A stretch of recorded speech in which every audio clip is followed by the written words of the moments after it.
హైదరాబాద్ చరిత్ర తిరిగి రాస్తున్న జలాశయాలు. ఎగువన పడుతున్న వర్షాల వల్ల నీటి వృద్ధి పెరిగింది.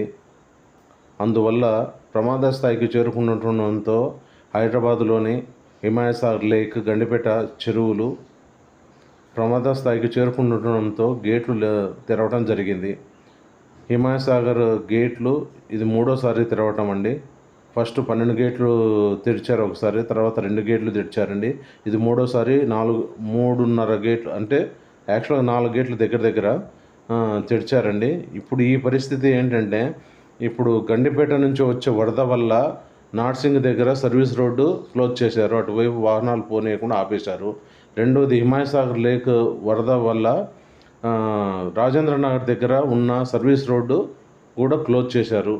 ఇలాంటి పరిస్థితి హైదరాబాద్లో ఇంతకుముందు నాకు తెలిసి, నేను హైదరాబాద్కు వచ్చిన దగ్గర నుంచి ఎప్పుడు వినలేదు, కానీ విని వెరగలేదు. అలాంటిది ఇప్పుడు జరుగుతుంది.